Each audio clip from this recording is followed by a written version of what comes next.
Hey y'all, welcome back to the Mind Your Newness channel. And today I just really want to talk to you all about my journey. I have tweaked my style so much that the work I'm doing now is totally different from anything that I've ever done. And I'm loving it, right? I'm really enjoying the work, and I feel like I've stumbled onto something very powerful, and I want to share with you all my journey on how I got here. So, I was diagnosed with cancer probably early March this year. Since that time, I had been very sick. I've been in and out of the hospital, just really battling the cancer. I have leukemia, and right now I'm in my maybe like my fifth stage of treatment of immunotherapy, but it's going really well, and I think my therapy has been very good, good on my body lately, right? So, but within that time, I've also been doing a whole lot of art. Now, I also am a cancer survivor of lymphoma, and I was cured of cancer in 2019. And that first time I got cancer, I absolutely did no art the whole time I did it. So I was in remission for a few years, and the cancer came back in 2025 of this year. But Yahweh is good. I know I'm healed, and I know I'm going to beat it again. But I wanted to talk about that because I believe that me creating all this art in that time was part of my healing process. And to be honest with you, I really have grown artistically since I have really dug into my art and into my work. And it's really been a journey. It hasn't been easy, but it has been a journey. And I do want to talk about that today. I want to talk about the ups and the downs. I want to talk about the failures that I've encountered in doing all this new work.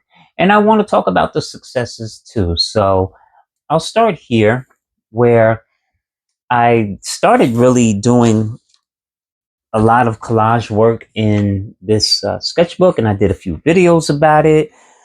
And from time to time, I would do some collages, and to me, they felt very busy. So I would try to tone them down and do something different. And I believe it was around the same time where the Gaza conflict was taking place. I started doing a Free Palestine series, but again, I thought that those works were very expressive. They were abstract pieces, but I felt like they were very busy, and I was always like trying to find a way to tone it down and to like do something with it. And I do remember that I left it alone, but then I picked it back up again. But when I picked it back up again is when I got sick, and I said, you know what, I'm going to do something with this series because I believe that there was something important to say through that. So I started doing a lot of these expressive pieces, which you can see on my post on my community page, and there's a few videos that I have done showing some of the work that I've been doing. So, in any way, the process has been me letting go and me learning how to feel the art and feel what I'm feeling. You know what I'm saying? So I'm a very visual person, and I work a lot from photographs, and some of my work can be very detailed or technical. So, I'm used to working like an illustrator, right? But to be a painter and to paint expressively is something totally different. And abstract work is not easy to do, y'all. It is not easy because sometimes you think you can just slop paint on a canvas and you know call it something. It doesn't work that way, right? There's a method. There's some. It has to work. Your choice of colors, the composition, the shapes, the forms, the mood. your mood and how you're feeling. It all goes into the work. And I have been learning how to do that. I've been learning how to step out of my analytical mind and allow the work to be felt, right? And that is one of the biggest lessons that I've learned in painting expressively is learning how to feel, learning how to get in touch with what you're thinking, what you're feeling, and what you're going through, and allowing it to be expressed through the work that you create. Now, there are technical things that I'm used to doing when it comes to art in terms of composition and shape, size, all that stuff, right? Juxtaposition, all those things comes to play. But there comes a time when you have to put all that aside and break some rules and try some new things. And, anytime that you do something new to you, it's going to feel uncomfortable. So I did a lot of paintings that I actually had to scrub over, and I was like, no, this isn't it. This isn't it. I have a piece right here that I did, right? I'm like, nah, that's not it, right? I had I had pieces like this, but I'm like, nah, it's too busy, right? So I was trying all these different things. Oops, excuse me. I was trying all these different things, and I just had to learn how to stop putting everything and everything on the page. So what I mean by that is sometimes you can be tempted to just fill up your canvas or fill up the page with marks or shapes. And with expressive works, it's not about how many marks or how many elements that you have on your piece. It's more about, does it fit with what you're feeling? and and that has been the biggest challenge for me, because as an artist, I want to put a tick mark here. I want to put something here because I think it should belong there. Or if there's too much empty space, nah, something has to go there. No, it's more about, does it feel right? Not that it, not if it looks right in expressive work. Okay, I'm talking about expressive work. It's not for me, okay, and this is just my experience and my opinion. For me, it's not about if it looks right, it's more about if it feels right, right? I hope y'all get that. It's not about if it looks right, it's if it feels right. And in order to know if something feels right, you have to get in touch with what's inside of you when you're painting. You have to be aware of what you're feeling, what you're thinking, what your mood is, all that stuff, right? It all plays a part in how you create the work. So these were a lot of the lessons that I've learned in doing.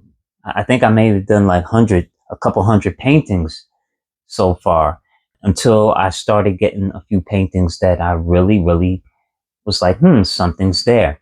And I want to encourage all of you out there who, if you're a painter, drawer, sculpt, whatever it is that you do, you may have to go through a whole lot of work that you hate to start getting comfortable with the work that you love.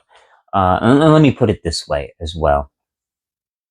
You all have to do a lot of work that you think sucks, right? Excuse me, but that's the best way I could put it. You'll probably do a lot of work that sucks, and that is okay. Matter of fact, that's fantastic, because you want to get all that out of you, right? Get all that. It's like almost vomiting it all out, right? And then once you vomit it all out, you feel better, and then you got room for something new, right? So to me, I went through all these paintings because I had to get out like all this stuff that was in my head, all these ideas that would have been stuck in my head. I had to get them all out, right? All these beliefs about my work, I had to get them out. And once I got them out, I had room to receive something new. So sometimes you have to empty yourself. And I think that's the best way to explain it. You'll have to do a lot of work. You'll have to do a lot of emptying of yourself, like dump it all out, get it all out, get the bad work out so that the good work can come and inspire you and you can start feeling much better about your work. I'm in a place where I'm starting to feel better about my work, but I had to go through that phase of doing a lot of crappy work so I can get to the good stuff. And that's what it's all about. You got to get to the good stuff. And if you got to do 100, 200, 300 paintings to do so, well, then so be it. But the only way that that's going to happen is that if you work consistently and you get into the habit of painting every day. I paint just about every day. I conceptualize and look at work pretty much every day. There's not a moment that I'm not thinking about my work or thinking about what I'm going to do next. And that comes through building a habit of working towards your goals and falling in love with your work. You have to fall in love with what you do. And so I think the gist of what I'm saying in this video is that it's a process that's going to take time. If you're an artist or creator and you're working, and you're not feeling the work, or you're not necessarily seeing the profitability of what you're doing, if you're not seeing the fruits of your labor right now, believe me, you will. You will. You just got to keep going, and you got to keep pushing yourself. You got to keep doing the work over and over again, because sooner or later, you're going to do something different and you're going to say, I like that. Or you're going to make a composition and you're going to say, I like that. You're going to stumble onto things the more you do it. So I can tell you that it was painful throwing away a lot of paintings and painting over a lot of paintings that I didn't like, because at some point it was a frustrating process, but it was a fun process at the same time, because I was working things out. I was trying new things and I was thinking new ideas. And like, the more you conceptualize, the more ideas are going to come to you. The more that you do this work and you paint and experiment, you're going to get more and more ideas, like more inspiration. You're not going to be inspired less. You're going to be inspired more. So I encourage you to keep going. Don't give up. And if you're frustrated, see it as a good sign, because that means you're on to something. And that means you're like 2 inches away from hitting that goal, right? So there's always going to be that period of time where you feel like you're creating in the dark. But believe me, you're going to come out, you're going to strike gold, and it's going to be all worth it. So I hope this video helps somebody. And if you like this video, please like, comment, and share. And don't forget to subscribe. I love you all. Yahweh bless. And I will talk to you all again soon. Peace out.